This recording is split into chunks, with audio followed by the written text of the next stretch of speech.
Hello everybody, welcome back to Ray Jensen Radio Podcast. Thank you very much for tuning into the show today. Kali ini kita akan ngobrol lagi dengan Yudhistira Hartanto. Dia adalah butcher dan juga owner dari Dian Hart's Barbecue yang lagi ngetrend banget. Basically dia jualan smoker. Karena barbecue lagi ngetrend dan lagi booming banget khususnya di Jakarta. Nah dia lagi ramai banget nih bisnisnya. Life is so good for him. Gak seperti kebanyakan kita mungkin yang lagi dihantam PSBB gak tahu nomor berapa. Yang pasti gue cuma mau ngingetin untuk kalian semua tetap semangat di masa susah ini. Dan ingat bersama lebih baik quote-nya. Jadi kita harus saling support. Di podcast kita kali ini kita mau ngomongin tentang charcuterie. One of my favorite food. Itu ada bacon, sosis, ham, dan segala macamnya. Basically itu art of preserving meat. Dan gua sama Yudis lagi try to create a new buzz nih. Semoga charcuterie akan ngetrend di kemudian hari. Oke, without further ado. Oh iya, gue mau ngingetin dulu. Jangan lupa seperti biasa subscribe di Ray Jensen Radio Podcast. Ada di YouTube, Spotify, Apple Podcast, Google Podcast, dan Anchor App. Juga follow kita di Instagram for further updates. Oke, without further ado, please welcome Yudhistira Hartanto dari Dian Hart's Barbecue. Enjoy the show.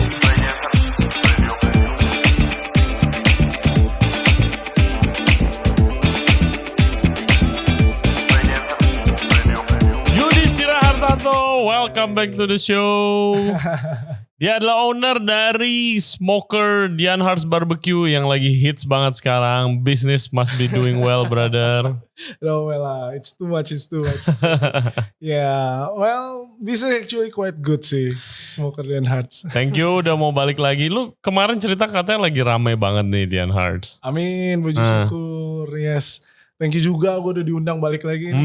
Wah, it's been a while, man. Lu kemarin episode 96-97. Ya kan, ini episode 136 kalau nggak salah. Yeah. Dan di episode kita kali ini, kita mau ngomongin charcuterie. Charcuterie, betul. Yes. Tapi sebenarnya gue mau tanya dulu, lu kan sekarang lebih fokus untuk jualan smoker dan ngajar. Ya kan, ngajarin barbecue. Betul. Nah itu lu masih call yourself a butcher gak? Oke, jadi ya boleh dibilang sebenarnya smoke meat, barbecue itu part of a butchery. Jadi boleh dibilang istilahnya itu turunan. Oke. Jadi memang sebelum sekarang belum intake hands on langsung sama whole animal dan lain-lain. Tapi well still masih dalam satu profesi yang sama. Yes, dan itu adalah menurut gue itu kayak daya tarik bisnis lu sih, selain beli. Biasa kan orang beli smoker nih kayak lu kayak hardware beli ya udah beli. Tapi kalau lu kan lu ngajarin juga kan. Betul. Jadi memang yang di Dian Hart's seperti yang gue bilang sebelumnya, kita itu gak cuma nyediain si alatnya doang. Jadi kita nyediain trainingnya. Dan itu yang paling menarik karena istilahnya kalian langsung berkontak langsung sama orang yang memang di bidang tersebut. Gak cuman embel-embel hanya jualan doang. Jadi you got everything. Gue penasaran yang beli smoker gitu kan. Karena kemarin gue di pick nih. Gue di pick kita barbekyuan kan. Terus kan ada tuh smoker juga, kita taruh smoker di situ. Khususnya bapak-bapak dan cowok gitu ya. Udah lihat kayu bakar sama daging tuh pasti kayak nongkrongin di depannya. Betul. Gitu kan. Terus bilang sama istrinya, ini di rumah enak nih punya ini, di rumah enak nih begini nih. Kebanyakan customer lu itu apakah emang restoran dan bisnis yang buka PO smoke meat kan banyak banget nih. Banyak banget sekarang, betul. Juga mungkin restoran gitu atau hobi. Orang hobi doang gitu. Betul. Oke, jadi simply kalau di Dian Hart's itu sebenarnya untuk target marketnya itu semuanya. Either dia mulai dari restoran, either dia mulai dari hobi doang, atau mungkin dia just wanted to start untuk smoke meat business, atau bahkan dia pabrik. Yes, jadi kalau yang pabrik ini dia emang planning untuk making pabrik iya produksi gede lah untuk smoke meat. Wow. Yang di Lombok. Terus lu trainingin? Yes, kemarin kita trainingin untuk customer itu yang di Lombok. Gila, beli berapa biji dia kalau pabrik kan? Kemarin dia baru beli satu yang kecil. Oh, ngetes dulu kali nanti. Nextnya kemarin sempet dia udah beli yang barrel. Apa sih yang paling susah kalau dari smoke meat? Orang biasanya struggle untuk apa awal-awal pemula, smoker pemula? Jadi kalau untuk smoke meat Itu nanti akan kita bahas juga di charcuterie ini. Terus itu goes along with together. Iya, satu kesatuan. Iya. Intinya adalah yang susah itu disiplin. Disiplin, kesabaran, itu yang paling susah. Sorry bro, boleh deketin dikit mic-nya? Sorry. Iya, slow. Kesabaran, apa kesabaran nungguin api? Nungguin asapnya. Nungguin asap. Kan asap juga gak bisa, kan gue beli tuh, bukan beli smoker, kan gue beli alat kecil kan. Terus habis itu kayak, jadi gue beli alat guys namanya Fire, terus mau nyalain apinya, asapnya gue pikir asal asap aja udah bisa langsung dipakai gitu kan, ternyata enggak kan, harus nunggu blue smoke katanya gitu. Ya. Jadi memang yang tricky di sini sebenarnya adalah yang tadi, disiplin itu, disiplin kemudian kesabaran, karena istilahnya bukan kita yang melakukan prosesnya, kita hanya menjaga. The whole proses itu yang dilakukan siapa? Oleh nature, biarin dia yang bergerak dengan sendirinya. This goes well dengan charcuterie juga. Iya, That's makanya. why itu satu kesatuan. And charcuterie smoking itu kan the art of preserving kan. Yes, betul. Kayak zaman dulu mungkin ya, belum ada kulkas zaman dulu. Lo punya daging, ya lu garemin supaya awet. Abis itu kalau enggak lo asap supaya kering jadi makin awet gitu kan. Oke, sebenarnya charcuterie itu, what is charcuterie buat orang yang belum pernah dengar? Oke, buat teman-teman sebelumnya mungkin ini cukup kurang dikenal kali charcuterie. Padahal udah lumayan lama sih di Indo. It's always there. Sosis. Selama itu, sebanyak itu. Tapi ya mungkin belum ada yang dapat marketnya seperti itu. Atau mungkin pengetahuannya belum sampai seperti itu. Karena kan niche banget boleh dibilang charcuterie itu. Jadi charcuterie itu sebenarnya kalau boleh dibilang back on zaman dahulu pas Middle Ages itu dia dikenal sebagai, artinya in French itu pork butcher.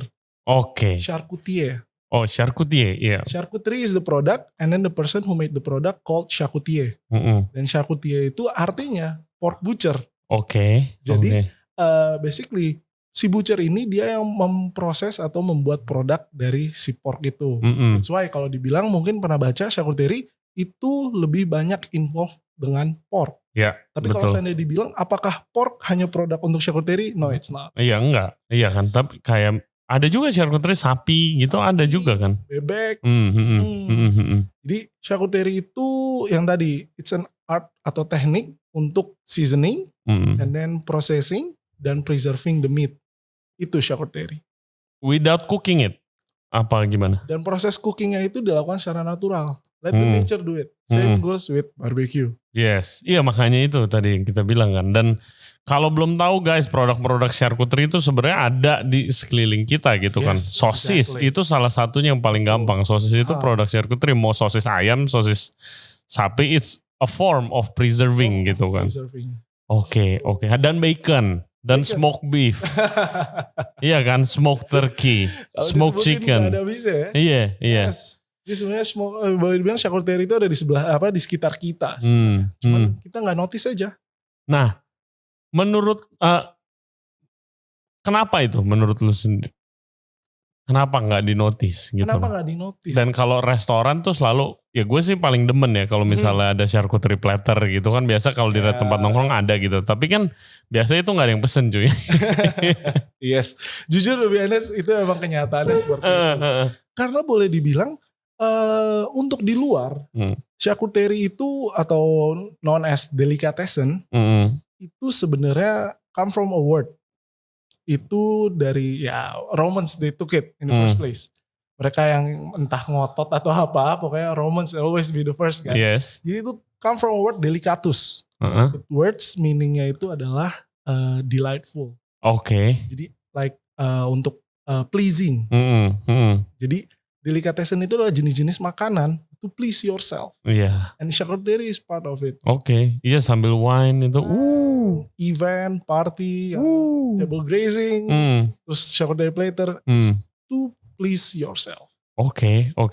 Wow.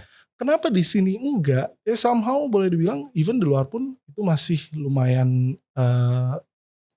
kurang begitu dikenal. Karena apa? Prosesnya lama. Ini bukan something yang bisa dikerjain di rumah atau di restoran konvensional yang bisa langsung dibikin begitu aja. Because it took a lot of work. Iya. A lot of work, a lot of time, a lot of space. Hmm. Itu yang jadi masalah. Pantesan ya. Lot of work, lot of time, lot of space. Oke. That's why. Dan belum tentu berhasil. Betul, Kalau betul. suhunya salah, Betul. humidity-nya salah, jamuran. Kalau di sini bikin jamuran gak sih? Di sini justru di sini itu dia tendensi untuk bener-bener cepet banget berjamur. Karena so humid. Iya. Yes. Gue tuh dulu, of course waktu gue tinggal di Europe, itu udah hampir tiap hari men. Makan charcuterie, soalnya murah. Terus abis itu gue pernah lihat juga, ya gue belajar sama ada temen gue yang actually sekolahnya jadi charcutier. Gitu, jadi ada di Perancis itu ada charcutier school. Charcutier school. Terus dia bilang ya bikin nih sosis sek tuh namanya kan yang sosis kering. Itu tinggal ya gantung aja katanya di windowsill. Terus gue kayak anjing kalau gue gantung di sini dilalerin terus selesai belatungan gitu segala macem kan. Bener gak kalau gue mikir begitu? Bener. Itu emang gak salah. Itu bener-bener gak salah perspektif tentang hal tersebut. Karena istilahnya sebenarnya charcuterie ini yang tadi kita art of preserving dan somehow fermented. Iya. Kita playing with fermented things. Nah, jadi untuk iklim di Indo boleh jujur itu terlalu tropis, terlalu panas. Jadi humid. Jamur numbuh itu cepat banget. Dan ditambah suhu di ruangan kita itu ya cenderung panas, hangat. Sedangkan kalau yang dibutuhkan itu ya unit suhu yang di luar, sejuk. Tapi Indonesia kan kita ngomongin local delicacies ya, juga punya kan beberapa produk charcuterie? Yes, for sure. Kalau paling dekat dibilang charcuterie itu seperti apa? Itu boleh dibilang itu sama kayak ikan asin. Yes. Tekniknya, it's the same. Lu ngeringin and preserving gitu, ngawetin lah basically. Yes. Cuma karena ya berbeda model, yang berbeda trik, teknik seperti itu. Tapi konsepnya sebenarnya sama. Terus kayak sosis urutan gitu kalau di Babi juga? Urutan dia lebih cenderung ke fresh sosis. Oh oke. Dia langsung dibuat, langsung abis itu langsung dimasak. Oke. Walaupun dibilang it's a part of charcuterie. Because yang tadi seasoning, processing, and preserving meat. Yeah.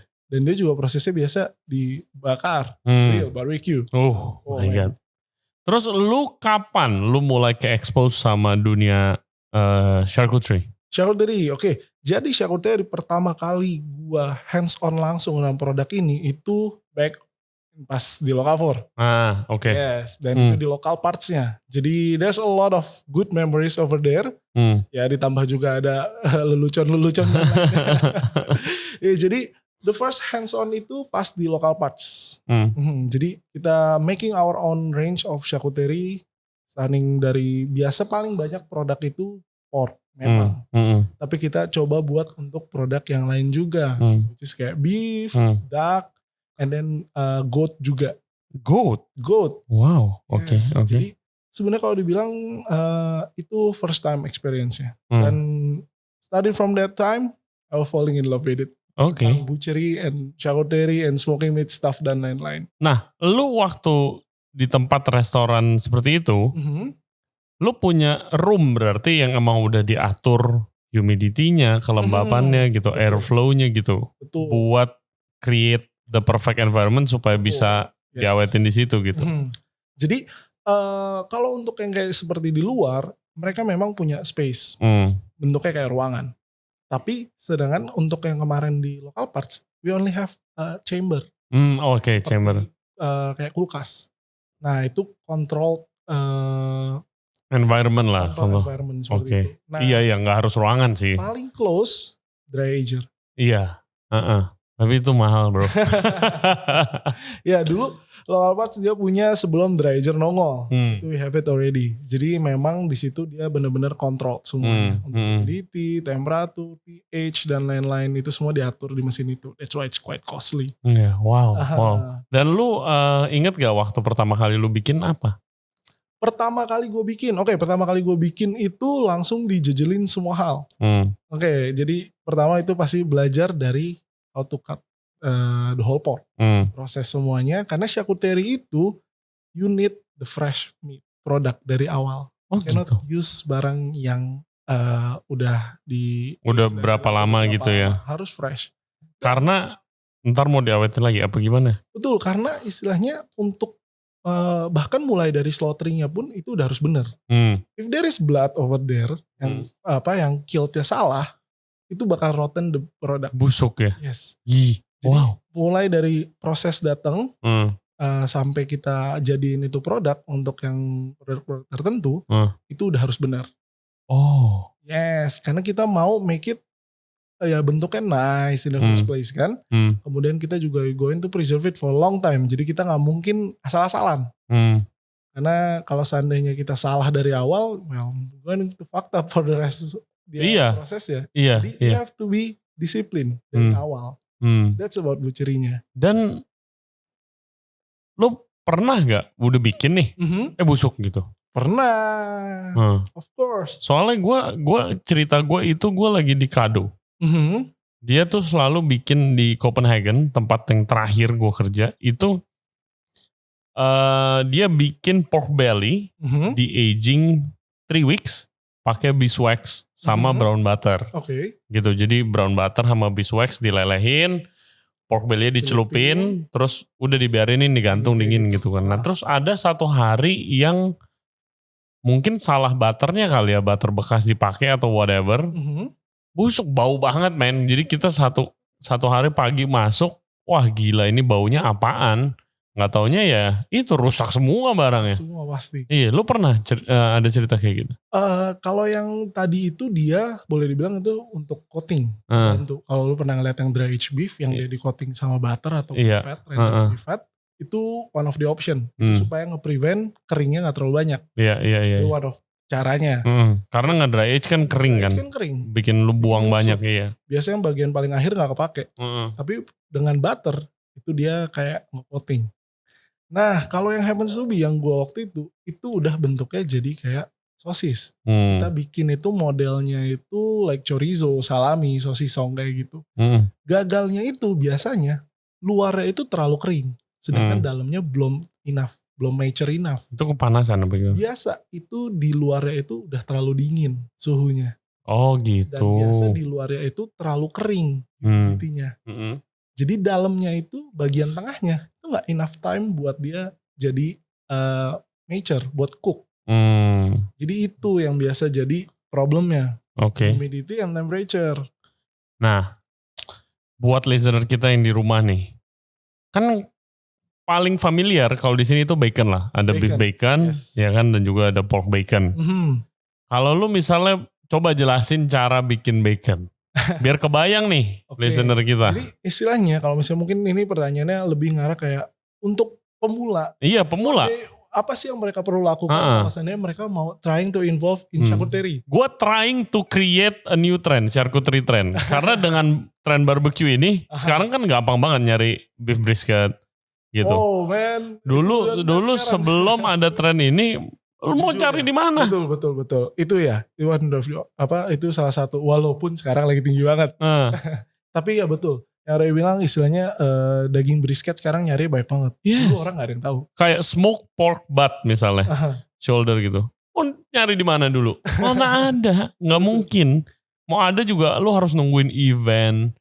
Gitu yang kayak besar baru itu. Iya 4th of July gitu biasanya kayak tapi kalau sekarang kan gampang. Lu tinggal di Gojek aja ada. Nah gue lagi mau create a buzz nih charcuterie supaya jadi tren. Jadi banyak orang bikin charcuterie.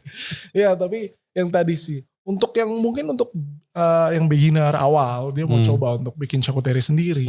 Starting by making your own bacon. It's the easiest thing to do. Prosesnya gimana? And then boleh dibilang once you did it, you will never buy.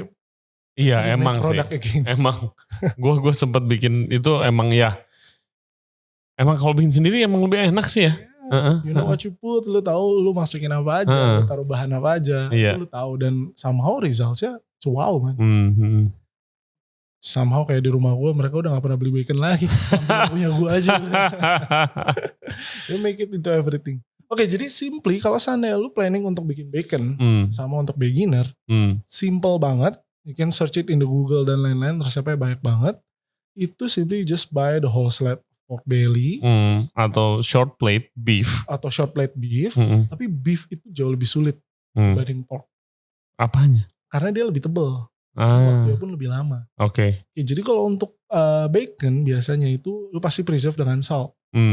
Either ada yang pakai salt only, salt and sugar, atau salt and brown sugar, atau mungkin ada yang pakai salt and nitrite. Nah, nitrate, nitrates. Proses ini, sorry gue potong sedikit, proses ini dinamain curing kan? Yes. Digaremin supaya airnya keluar. Betul. Jadi proses ini istilahnya curing itu ada proses osmosis. Ngeluarin air. You mengeluarkan air yang ada di produk, kemudian diganti dengan air yang baru. Istilahnya flavors yang diabsorb. Mulai dari garamnya.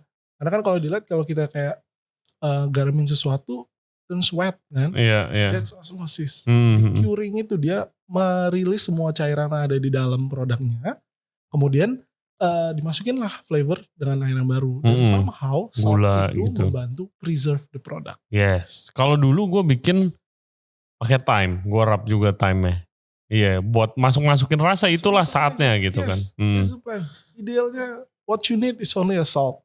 Barang yang paling mudah lu temuin dimanapun. Dan murah. Dan somehow itu benar-benar make it into a precious thing. Jadi salt. Yeah, salt is amazing. Banyak kegunaan. Nah terus kan tadi lu bilang nih nitrate. Yes. Apa gunanya itu? Jadi to be honest jujur buat gue sendiri I never use it anymore. Dulu pas di tempat kerja sebelumnya, ya we use it. Somehow karena mungkin memang tuntutan pekerjaan atau apa gimana? Ada efek negatifnya apa? Yes, kalau lo pernah googling, cari di Wikipedia untuk hal-hal yang seperti nitrites, nitrate, sodium nitrate dan lain-lain. There's a lot of conspiracy hal tersebut. Itu indikasi ke cancer. Oh gitu. Karena dia sifatnya itu carcinogenic. Carcinogenic. Karena dia sifatnya itu acidic juga. Jadi somehow memicu hal tersebut, cancer tersebut. Oke. Jadi nitrite itu, nitrate dan lain-lain, boleh dibilang itu sebagai pembantu untuk preserving the product. Oh, pengawet gitulah. Dan itu biasa dibagi dua. Yang paling terkenal itu adalah curing salt number 1. Iya, yang pink salt itu ya. Salt number 2. Oke. Itu ada 2 dan itu 2 kegunaannya berbeda. Untuk salt number 1 itu ideally untuk produk yang dimasak dalam waktu cepat. Sosis, kemudian kayak ham. Jadi kalau seandainya nanti let's say misalnya beli produk atau misalnya ke supermarket, take a look at the ingredients. Most of them they using it. Iyalah. Pasti. Iya, kasarnya pengawet gitu kalau orang Indo bilangnya kan. Iya. Kemudian kalau untuk yang curing salt number 2 itu untuk produk charcuterie yang lama. Age seperti itu idealnya. Kalau pink salt itu apa? Pink salt itu number 1. Oh, oke. Pink salt itu kenapa warnanya pink supaya bedain dari garam. Iya, supaya nggak dipakai supaya nggak season your food regularly pakai itu bisa bahaya. Dan itu pemakaiannya pun you have to measure it very carefully. Karena even ketika lu proses hal tersebut, you have to use glove, man. Iya. Oke, ya lu gak pernah pakai lah ya. Gue udah gak pernah pakai lagi. Ya anggapannya kalau misalnya nanti lu coba-coba, ya jangan pakai lah, coba aja yang bener. Yes, karena selayaknya bacon pun, yang bacon pancetta yang gue buat, I didn't use it. For what? Iya. Salt is already the preservatives. Nah, tadi kan udah sampai curing. Abis di curing, berapa lama nih? Habis di curing, idealnya untuk pork belly itu rata-rata sekitar 4-7 hari based on the weight. Jadi kurang lebih itu biasanya sekitar 1 pounds itu kurang lebih sekitar 1 hari. Oke. Jadi biasa 1 slab itu sekitar 5 kilo. Iya, 1 slab 5 kilo, 6 kilo. Iya. 6 kilo, kalau 1 pound 1 hari, berarti kira-kira kalau 5 kilo berarti you need about almost 10 days. 10 days, iya. Gede banget, pork belly 5 kilo tuh gede banget men. Lu bisa buat stok 6 bulan lah bacon kalau udah jadi. Banget. Biasanya pork belly itu idealnya sekitar, yang tadi tuh gede banget. Jadi 1 hari lah kurang lebih. Jadi in total roughly sekitar 4-7 hari. Nah kalau dulu gua curingnya itu gua masukin di vacuum bag. Terus ya udah gua garemin itu, terus udah gua biarinin aja. Nah sekali-kali mungkin gua balik atau mungkin kalau airnya udah kebanyakan gue buang gitu, kayak gitu waktu gue bikin. Jadi emang next prosesnya itu curing itu ya selama itu sekitar hampir 1 minggu tersebut. Ya tungguin aja, sabar. Disiplin. Nah di situ istilahnya proses tersebut itu cukup krusial. Karena kalau seandainya dia nggak mature enough, ketika lu preserve selanjutnya busuk. Apalagi lu hands on langsung sama produk yang memang harus dikeringkan. Sorry. Ngomongnya kencengan dikit boleh bro? Oh iya. Ada dramatisnya gitu ya.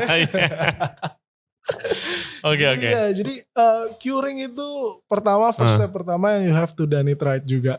Sebelum yang tadi butchering produknya. Oke, next stepnya itu adalah biasa kalau bacon itu lu finishing di di smoker. Di Dionhard Smoker. Di Dionhard Smoker ya. Once you have the smoker, lu bisa ngapain aja sih. Okay. Lu di smoke. Ya. Jadi literally kayak di smoke aja gitu. Yes. Itu kalau untuk yang smoke bacon. Smoke bacon.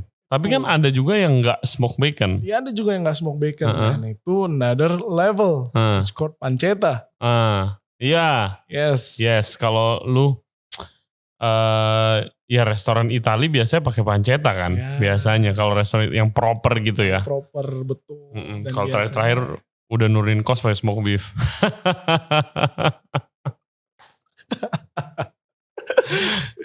Jahat dia. Mau gimana ya? Nah, pancetta mahal. Iya. Nah kalau bikin bacon biasa itu abis itu lu smoke. Sampai jadilah gitu kan. Yes. Kalau lu mau bikin pancetta lu hang. Oke. Pancetta itu udah goes through dengan yang charcuterie tersebut. Nah lu tadi bilang lu bikin di rumah gimana? Nah ngehangin di kulkas apa di kulkas. Oke. Yes, tapi yang seperti gue bilang, pancetta yang gue bikin itu bukan misalnya kayak pancetta. Bukan asli original gitu ya. It's tend to be like a bacon, much better. Jadi teknik dan proses dan lain-lain sama, hanya aja lu nggak ada untuk hangingnya. Hangingnya itu nggak selama pancetta. Hanging pancetta lama men. Nah, it's more than 3 months. Wah gila. Nah itu dia. Kalau lu mau charcuterie yang OG yang asli, nah kesabarannya di situ sih. Kesabaran di situ. Kayak gue denger kan prosciutto. Yang favorit gue prosciutto and melon gitu. Itu lu bisa 2 tahun bahkan lebih gitu kan. Untuk prosesnya sendiri gitu. Sendiri betul. Belum lagi yang kayak udah mendunia hamon iberico. Itu waduh gila men. Waduh gila itu. Menurut lu bakal ngetren gak sih suatu saat nanti abis barbecue nih? Bisa gak ada tren charcuterie di Jakarta dulu deh? Jakarta dulu. For sure, definitely. Karena somehow kalau misalnya kita cari yang kayak lu bilang, di Jakarta pun memang ada tempat yang menyajikan hal tersebut. Ada. Tapi belum banyak. Iya. What is that? Tapi ingat one thing, charcuterie is to please yourself. Jadi kalau seandainya lu mau pleasing yourself, buy a charcuterie and a wine. Yoi, udah pasti. That's how to please yourself. Tapi kalau misalnya ditanya, it's going to be a trend? Of course. Cuman ya kita harus bareng-bareng juga tentang hal tersebut. Iya, create a buzz, please. Charcuterie. Terus lu kan jualan smoker. Habisnya lu jualan chambernya. Iya. Udah pasti, ini plan man. Makanya lu kesini. Oke, charcuterie kan untuk please yourself ya kata Yudis tadi. Oke, let us please ourselves. Ini di depan kita ada apa nih? What is this? Oke, jadi this is what we used to make di Bali dulu di Lokavor. It's called raw ham. Raw ham. Oke. Raw ham ini istilahnya sebenarnya kayak little trick daripada kita bikin prosciutto. It takes like 2 years, 3 years. Kita bikin versi kecilnya. Jadi ini mini prosciutto. Oke. Prosciutto kan dari paha babi ya, pork leg. Nah, raw ham ini juga diambil dari pork leg. Oke, jadi dia takes about like 4 months to make. 4 months, 6 months, tergantung depends on the size. And then now it's ready to enjoy man. Oke. Nih. Gimana cara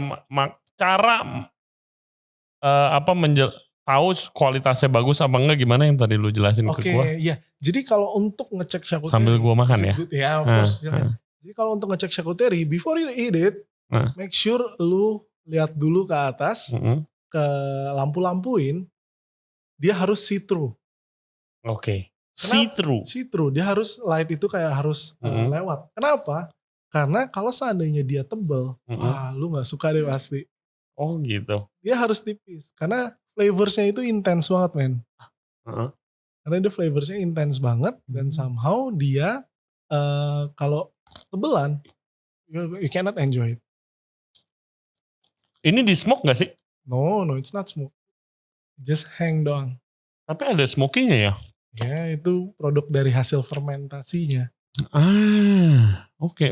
Cuma jadi it's amazing. Meat, salt, and time basically. Kayak Biasanya waktunya. Itu doang. Salt, meat, and time, waktu doang. That's it.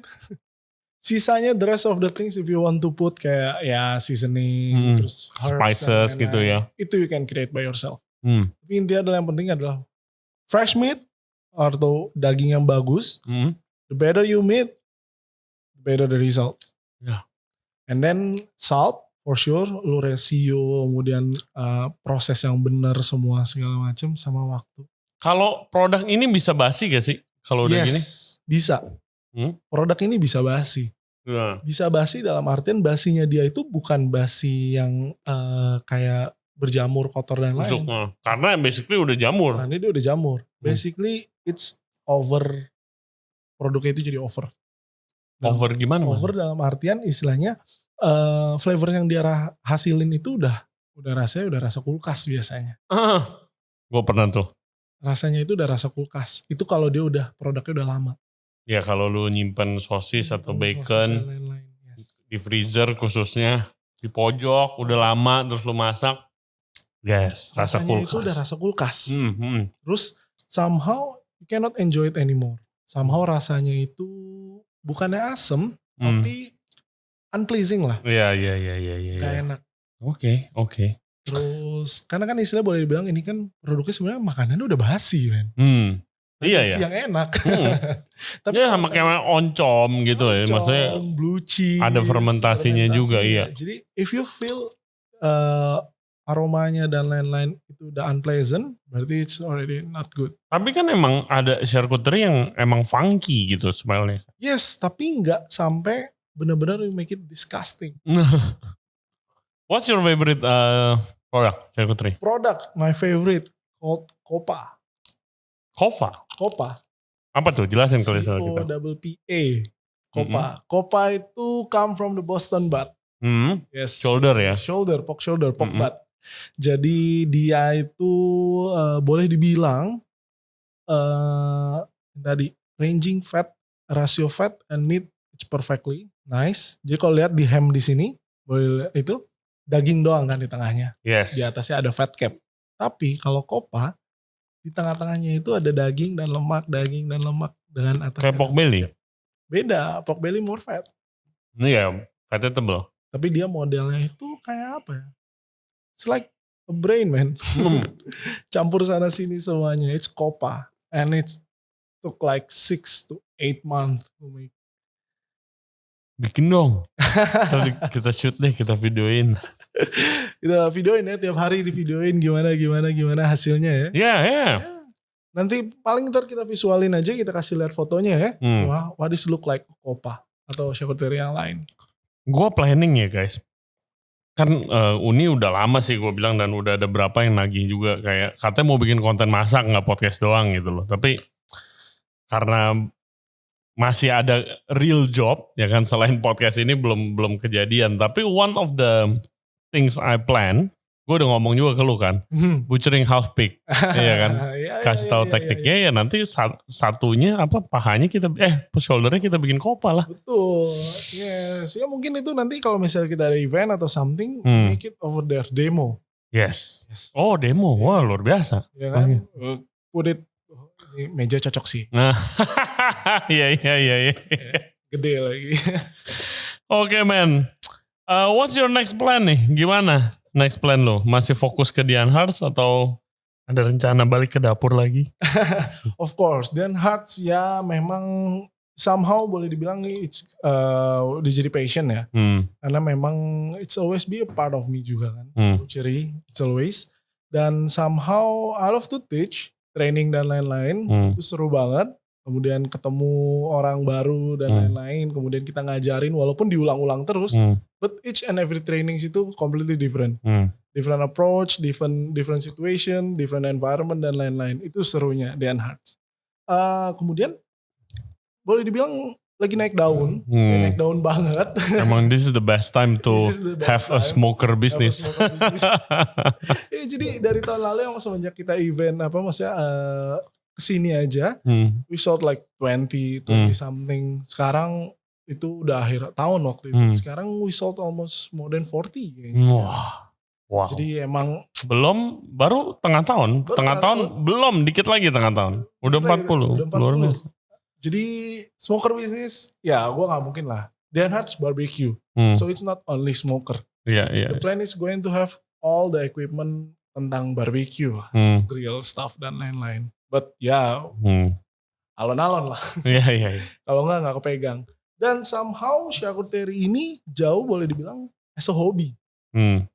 Karena boleh dibilang ya you need invest a lot of things over here. Gak cuman chambernya doang. Iya, alat-alatnya. Iya kan. Jadi kalau boleh dibilang charcuterie itu it's not something that you can make easily at home. Atau bahkan untuk sebuah restoran. Iyalah. You have to dedicate the place for it. Iya. Dan yang tadi, berapa lama baru bisa itu dijual gitu produknya. Lu punya nggak lu dream? You're a butcher gitu kan. Di Indonesia itu nggak ada neighborhood butcher shop yang benar-benar proper. Bukan di Indonesia ya, di Jakarta. Gua nggak tahu di Bali, ntar kalau ada ngomel lagi. Gua taunya di Jakarta, di daerah gua atau mungkin Jakarta Selatan, butcher shop yang legit butcher shop yang emang karena you are also familiar pasti kalau butcher shop yang gua familiar itu kalau di Europe itu tuh lu ada interaction dengan tamu dan butchernya kayak oh ini kita lagi bagus, ini dimasak ini enak, ini dimasak ini enak, bisa diginiin gitu kan. Kalau di sini tuh cuma ya daging juga cuma sirloin, strip loin, tenderloin gitu mulu. Atau enggak daging shabu-shabu, daging rendang yang gua nggak tahu itu daging apa. Ini daging apa Pak? Rendang. Ya daging rendang gitu. Ya mau sengkel kayak mau paha depan mana tahu apaan gitu. Pokoknya daging rendang gitu. Nah interactionnya itu lu nggak dream to open that type of place. Of course, it's always be the dream man. That's why ya dengan support dan lain-lain dan lain-lain ya we going there gitu. Oke. But ya boleh dibilang istilahnya itu nggak semudah. Balikan Iya, ngimpi aja dulu selagi gratis. That always be the dream. Oke. Butcher shop, neighborhood butcher shop, nose to tail philosophy. Iya. You selling all kind of product, make sure you finish dari pipi sapi sampai buntut gitu kan ya. Dari awal dari snout to tail. Snout to tail ya. Jadi benar-benar you manage everything. Iya, karena ya itu dia sih interactionnya itu ya kan. Karena kan lu juga sebagai butcher ya lu juga bisa kayak ngajarin educate the market gitu kan. Terus kalau misalnya lu open butcher shop, ya kan? Amin kita ada nih. Amin. Kita karena gue mau juga butcher shop. Kalau misalnya mau jualan charcuterie, itu berapa lama baru bisa dijual charcuterie? Oke, jadi kalau ini kita ngomongin bisnis ya. Ngomongin bisnis. Iya kan? Yes. Jadi kalau untuk charcuterie bisnis itu sebenarnya it's a long term investment. Kalau misalnya ditanya, what do you want? Tujuan lo apa buka butcher shop atau buka charcuterie shop? It's not business yang cuma 1, 2, 5 tahun man. It's need to be forever. Kayak lu lihat kayak butcher shop di luar kan. Oh gila udah generasi keberapa gitu. Karena ya tadi itu berkelangsungan. Dan trust kan. Ya, orang udah trust. Boleh dibilang charcuterie and butcher shop itu ya something yang harus benar-benar sustain for a long time. Beda sama istilahnya yang kayak F&B bisnis yang kayak fluktuatif kan. 1, 2, 3, 5 tahun dia bertahan aja itu contoh yang bagus. Yeah. Jadi kalau untuk charcuterie idealnya untuk you have a lot of product and variations itu setahun. Dan setahun itu lu udah nge-farm. Oke. Udah lagi panen. Lagi panen. Iya, tapi lu sowing nanemnya dulu kan. Lu itu 1 tahun ya. Betul. Jadi istilahnya untuk certain products it takes ya almost a year. Tapi kalau untuk yang kecil-kecil like ya, kayak bacon gitu enggak dong? bacon enggak. Tapi like ya let's say misalnya kayak chorizo, salami. Only month 2 months it's done already. Doain kita ya guys. Mungkin kita masukin yang ini yang donate us itu. Oh, donate us. Koin untuk Yudis. Mencapai mimpinya punya butcher shop ya. Tapi ya istilahnya adalah don't you maksudnya vibing with it gitu dengan lu maksudnya datang ke tempat yang emang it's a proper place dan kayak you can interact with the person yang emang in charge di sana, terus you get what you want, bahkan even more gitu loh. Ya kan, terus kayak you come to a place di mana ya this is the exactly place yang dimana lu butuhin. And here's what bugs me gitu ya, kalau ada butcher shop di deket sini gitu buka ya. Cutnya tuh dikit. Tapi tipe dagingnya banyak banget. Betul. Australia, Japanese, Wagyu A, Wagyu B, C, berapa E5, whatever. Tapi kayak itu doang. Itu doang. Ini dibuat pakai buat apa Pak? Steak. Ini pakai buat apa Pak? Steak.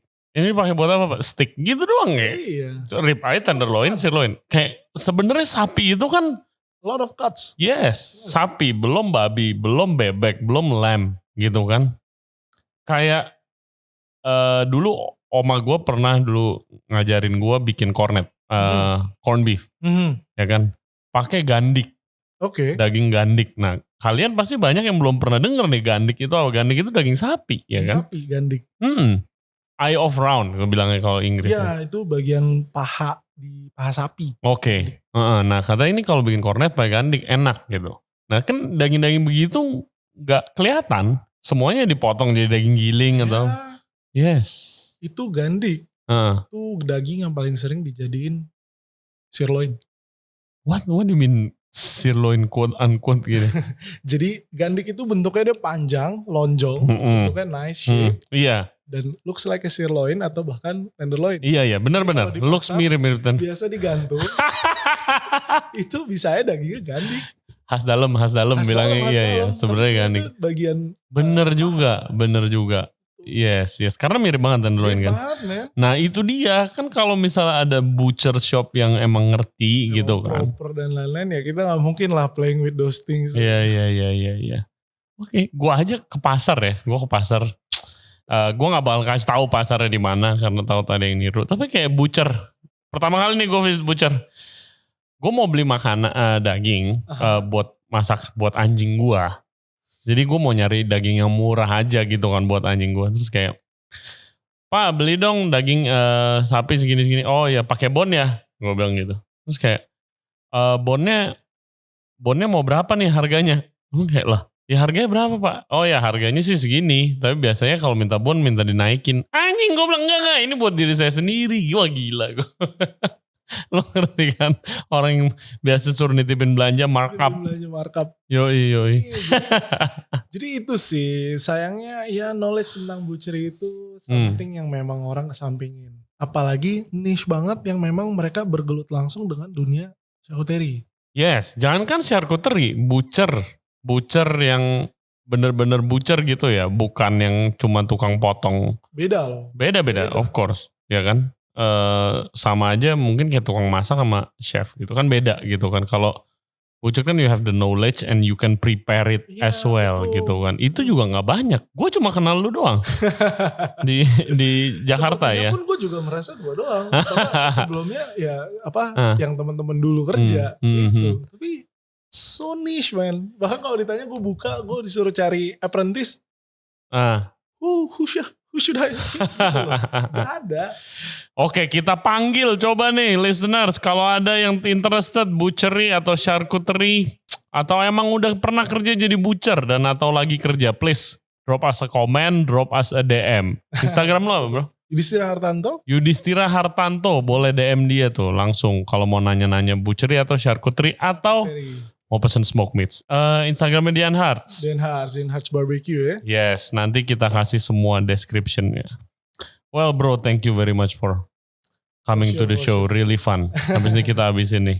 Ini masih introduction banget ya? Yes, introduction. Amin nanti mimpi kita jadi realita, nanti baru kita podcastnya jualan beneran. Disajiin langsung bentuknya. Sukses buat Dian Hart dan project-project Pasti, lu pasti. selanjutnya. Semoga makin rame deh. Amin. Yes, dan habis itu bikin charcuterie chamber. Amin. Okay guys, thank you very much for listening to our show today. Jangan lupa subscribe di YouTube channel @RayJensenRadio Podcast, juga di Spotify, Apple Podcast, Google Podcast, dan Anchor App.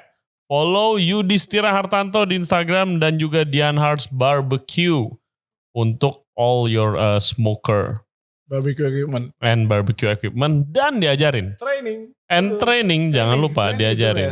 So you can actually use it, nggak jadi pajangan doang di rumah.